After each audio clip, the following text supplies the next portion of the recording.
Shalom, shalom, peuple de Dieu. Nazo pesa bino mbote na kombo na Yesu Kristo. Tozo continuer na sous-point oyo tozolobela na kati ya grand thème na biso eza la délivrance, la destruction de la malédiction matérielle et financière. Et toza na sous-point tozolobela sur le non-respect des droits de Dieu pe tokomi na place oyo tosimbi l'aumône. Et lelo nazomeka na bakisa connaissance moko po tokota na makambo mosusu rapidement. Actes des Apôtres chapitre 24 nazotanga na kombo na Yesu Christ. Après que verset 10 tozokita tina 19, après que le gouverneur lui fait signe de parler, Paul répondit. Awa bazosala Paul signe ya korépondre pa gouverneur na moment nini. Na moment bakangi Paul baye bakoseli makambo ke azotrouble mboka, babengi aza peste, balobi ya mabe bakoya koloba. Bible ezotalisa ke na bayuda se joindre.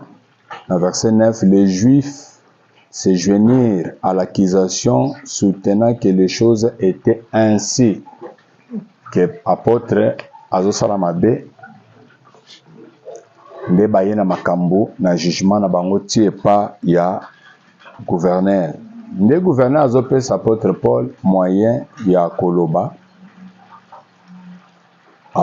Après que le gouverneur lui fait signe de parler, Paul répondit, sachant que depuis plusieurs années tu es juge de cette nation, c'est avec confiance que je prends la parole pour défendre ma cause. Il n'y a pas plus de 12 jours, tu peux t'en assurer, gouverneur, que je suis monté à Jérusalem pour adorer. On ne m'a trouvé ni dans les temples, ni dans les synagogues, ni dans la ville disputant avec quelqu'un ou provoquant un rassemblement séditieux de la foule. Et il ne saurait prouver ce dont il m'accuse maintenant. Makamyo so bazoloba bazana preuve te. Ezalaka malamu ntango ozokosela moto makambo ozala na bapreuve. Soki bapreuve eza te eza inutile mpo bakosenga yo bapreuve. Mais peut-être moto ozokosela makambo yaza na bapreuve oso atalisi etie kao. Nde apôtre Paul alobi. Nga na mataki Jérusalem, ça fait 12 jours, j'étais parti pour adorer. Adorer son Dieu oyo abengaki ye na kati ya nzela ya Damas. Et nazalaki te baza koakize nga de quoi? Soki baza na bapreuve basala nini baprésente yango. Et il ne saurait prouver ce dont il m'accuse maintenant. Est-ce que tu peux prouver ce dont que tu m'accuses? Tu peux prouver? Est-ce que tu peux le prouver? Na oza koakize nga ko prouver. Mais moi, je peux prouver. Je peux prouver même pour beaucoup de personnes. Je peux prouver preuve à l'appui. Preuve à l'appui. Preuve à l'appui, je peux prouver. Et il ne saurait prouver ce dont il m'accuse maintenant. Donc, l'apôtre Paul peut bakutana na makambo. Bakutana na makambo. Mais bazalaki sage ya kotambola malamu po bakanga bango na faute te. Je t'avoue bien que je sers le Dieu de mes pères, selon la voie qu'ils appellent une secte, croyant tout ce qui est écrit dans la loi et dans les prophètes, et ayant en Dieu cette espérance comme ils l'ont eu eux-mêmes, qu'il y aura une résurrection des justes et des injustes. C'est pourquoi je m'efforce d'avoir constamment une conscience sans reproche devant Dieu et devant les hommes. Apôtre Paul Azoloba, il s'efforce en tant qu'homme de Dieu. Azala na conscience pure devant les hommes et devant Dieu. Moi aussi je m'efforce. Il y a conscience pure. Il y a un moment où conscience pure. Conscience pure. Devant les hommes et devant Dieu. Pour ce qui conscience c'est la pureté. Na kozonga kaka na senga pardon. Ndoko mona bato bako senga pardon. Pour bayebi que conscience c'est la pureté. Ngana senga pardon na nini. Pour conscience nanga za pure na makamunyoso. Devant Dieu. Pour nzambazo ya kobetela nga masolo. Nzambazo ya kotalisanga. Na ezala même bitumbo nyonso ezoya nazomona. Nazomona na pasteur François. Nazana kesi ya makambo koloba ya kote ya ba génération au matin. Nazomona tout, je vois. Conscience pure devant les hommes et devant Dieu. Et il faut se poser des questions. Tout ça, il y a encadrement, il y a des pasteurs, il y a des serviteurs. Et quand ça, il y a une connaissance sur les yoka. Est-ce que conscience n'est pas la pure? Vous n'avez pas à l'aise de noter à boy, nazo seka. Vous terminez pas la chair. Conscience n'est pas la pure. Tu vas presser au cher au côté, au que pour mati, au bangate, ou conscience n'est pas la pure. Apôtre Paul dit, je m'efforce, et vous en avez conscience pure devant Dieu et devant les hommes. Pourquoi?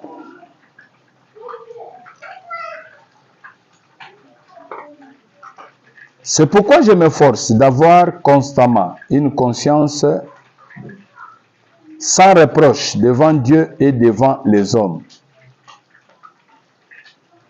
Après une absence de plusieurs années, je suis venu pour faire des aumônes à ma nation et pour présenter des offrandes. Ah, ce qui apporte Paul Azoloba, conscience n'est pas à la pure devant les hommes et devant Dieu, c'était pourquoi? Parce que il se sentait redevable. Il faut y présenter les aumônes. À présenter l'aumône na peuple naye, qui dit son peuple, c'est-à-dire les enfants de Dieu. Banananzam. À présenter l'aumône et les offrandes. Mais pourquoi il faut y présenter à Jérusalem, place à présenter, c'est par là où était l'église.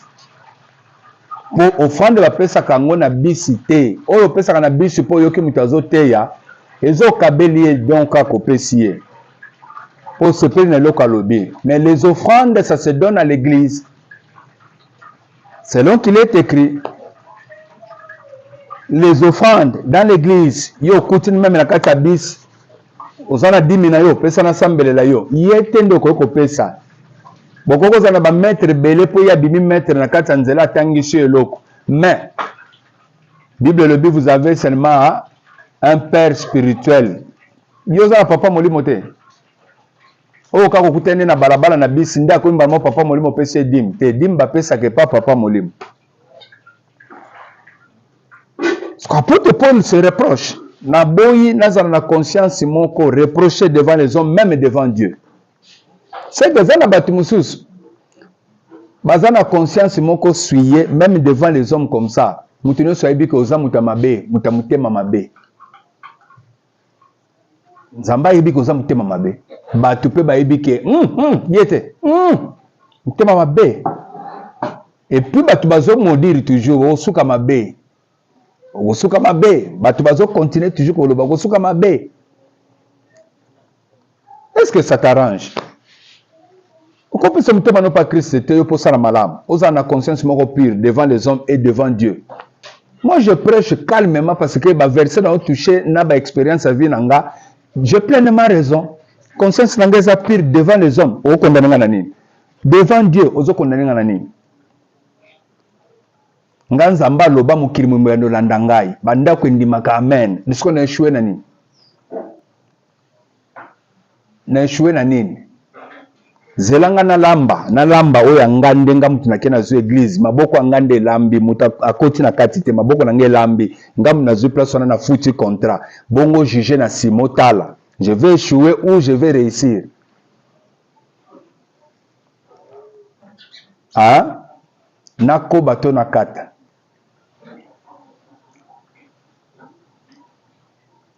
Biso so pesi biso matière, nazo matière à enseigner. Avec facilité. Nazo pesa bato connaissance pour bato ba bika. Nako bato nakata, nazo koba. Apôtre Zoloba. C'est pourquoi je m'efforce. Quand on dit je m'efforce, ce n'est pas facile. Ce n'est pas facile que ça la malam. Ce n'est pas facile au bangaka nzam. Ce n'est pas facile au lukabatu makambote au sala comploter. Au comme au sala complot et que au réussir pe mutuana a eu problème à koufi topé balongolien na charge ya zaki nango. D'accord. Mais n'oubliez pas, il y a la volonté parfaite de Dieu et la volonté permissive. Si vous êtes dans la volonté permissive qu'on vous a permis, bon, bochaka sibongo. Au sein l'autre, au récit na l'autre, au kufa kutu, au kufa, balam babimela na mupangat, au kufa. Volonté permissive, au kufa. Ce que son a vu enseignement na bandika votre volonté permissive. Et ça que nazolo bela, to na une des matières pour na teyabat. Voilà pambola. Je m'efforce, c'est-à-dire ce n'est pas facile. Mais il faut se forcer, ça la malade. Il faut se forcer à réussir devant ton Dieu, même devant Bat. Il faut se forcer, puis se peut que tout ça là-bas au monde. Tout que nous coupons ça. Est-ce que ça peut s'appeler au monde et que nous sommes abattus en passe? On peut ça qui n'a nénin. Est-ce que ça l'angle sous? Mon coco bimalelo qui au sali sorti mon co dépenser bon au peut belé. Mais ce qu'on peut bimater au cœur du cœur orphelinat quand tu peux payer $50, $100. Base à la quand même attendre un sac à l'os. C'est ça ce que j'enseigne. C'est pourquoi je m'efforce d'avoir constamment une conscience sans reproche devant Dieu et devant les hommes. Après une absence de plusieurs années, Bamboule Leke Belé, gouverneur, je suis venu pour faire des aumônes à ma maison, à ma nation et pour présenter des offrandes. Naeko sala aumône na nation nangai. Qui dit sa nation, c'est-à-dire Bana Nanzambe Bayuda, les Israélites. Alobi na ye pona sala ba aumône. Pokati na bango s'appelle na passe.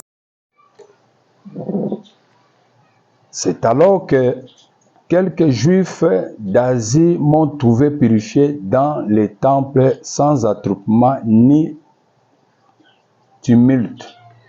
C'était à eux, à qui les juifs, au Bakutenga na katsa temple, c'était à eux de paraître en ta présence et de se porter accusateurs s'ils avaient quelque chose contre moi. Bato bafundinga na salelo mokotin. Il a fallu ba juif oyo ba monenga na kati ya temple.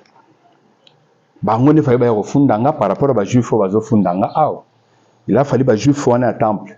Bango ko bazalaki ata na temple te ba moninga pété donc baza na preuve mon ba ko refundanga te et loko moko mabenga na salle ezate. Mais ce que moi je fais nazako se forcer nazana na conscience moko pure devant les hommes et devant Dieu. C'est pour cela que je suis monté. Nayemba ngupona sala nini na ya kopesa ba omone nangepa na peuple qui est ce peuple enfant de Dieu, les Juifs, les Israélites. Or la Bible dit ceci, Galates chapitre 6 verset 10. Je vais lire. Tozo que nous chité pour te ça. Galates chapitre 6. Galates 6. Galates 6, verset 10. Natangi na kombo na Yesu Christ. Galates 6, 10. Ne nous lassons pas de faire le bien, car nous moissonnerons au temps convenable si nous ne nous relâchons pas. Ainsi donc, pendant que nous en avons l'occasion, pratiquons le bien envers tous. envers tous, c'est-à-dire bato nyonso na mokili tokoki kosala aumône ndenge nazolobela aumône ndenge pe apôtre Paul amataki mpo aya kosala nini aumône na baoffrande, c'est-à-dire il avait gardé ses offrandes mpo aya kopesa na église. Il avait gardé aussi ses aumônes mpo aya kopesa katikati na peuple na ye. Siko Bible ezoloba totika te kosala malamu envers tous et surtout envers les frères en la foi. C'est-à-dire, s'il faut tout ça la malamu koleka, et sengeli to ça lango et pas bandeko. Katikati na kondima, c'est-à-dire et pas bandeko na biso bananzam.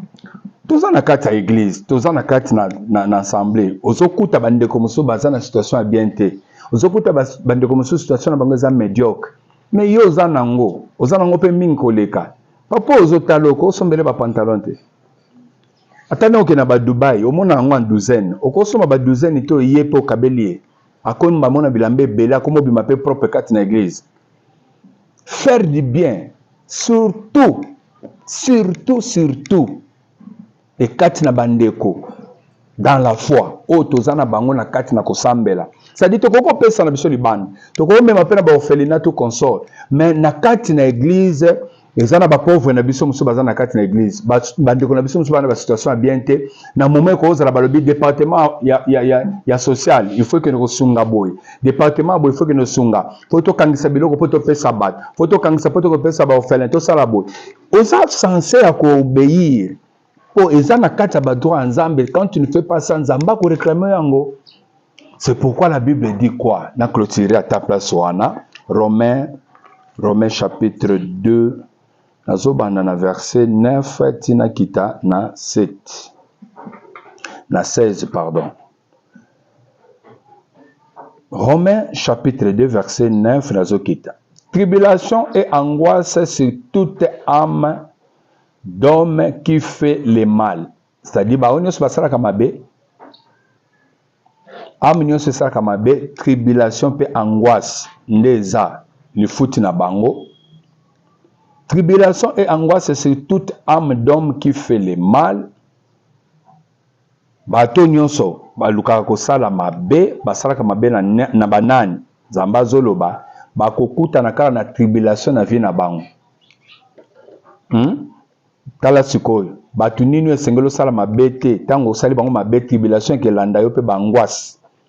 Omoni se dernier temps ndenge okomi na angoisse omoni tribulation pe ndenge yeli yo. Tu comptais faire le mal, mais mon nenge zongeli yo, tribulation ce que zongeli yo.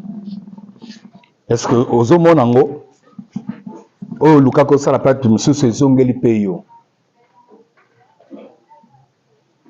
Okoko koma vagabond, ndengo komika wana komi vagabond pa otambola ti peut disparaître.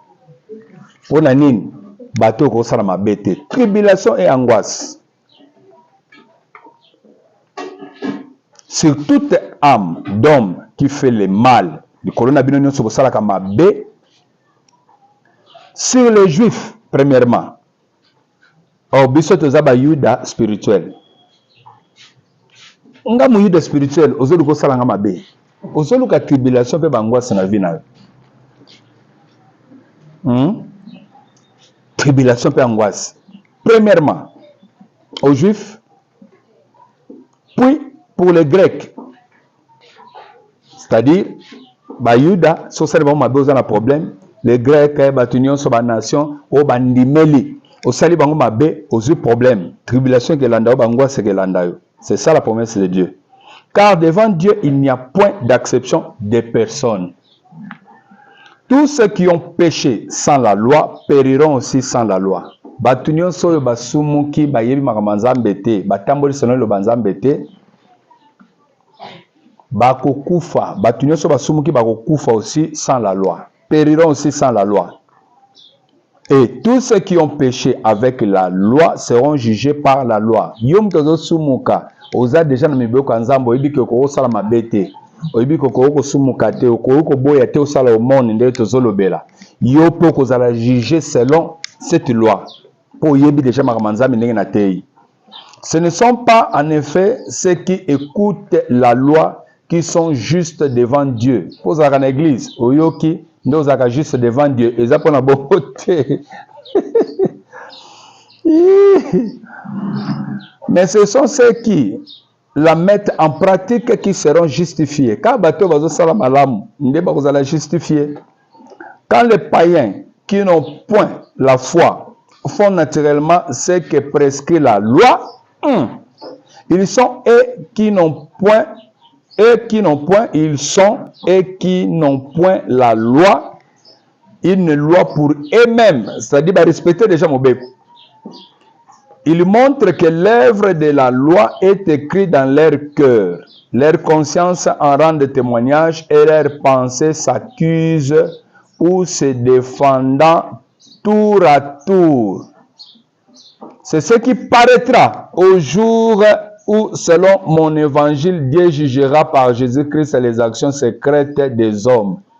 Au jour du jugement. Misala nyonso abateke bima liboso nda apôtre Paul alobi nazo s'efforcer nazala na conscience moko pire devant les hommes et devant Dieu. Pourquoi? Parce que oh nazo sala lelo soki na boye ko pesa omoni nzamba ako juger nga misala na ngane ko apparaître na jugement. Je veux que au jour du jugement misala na nge paraître pour na lifuti ya vie éternelle et non et paraître pour bazala sanctionner. C'est-à-dire, le col a tout ça qui était selon la loi. Bah, juger aussi selon la loi. Voilà ce que tu n'as pas obéi. C'est par là que l'Église, tout ça qu'on enseignait les cambétales au monde, que de temps en temps, aux yeux pour que sungi babola. De temps en temps, ça les peut battre. Yo même à ta moutomoïne en zéro, sentir pauvre, à souffrir. Pour ça, ça toujours des problèmes. C'est ça le monde. Quand on s'allie en Wana, bah tu peux pas y bien à Bango, tu peux sur le qui. Et ça, sans ça au monde, c'est qu'à ce que ça pambola bien. Merci beaucoup. Demain, c'est samedi, Torolobela sur la saine doctrine. Toromegato touche à 2 points, Torolobela. Merci beaucoup.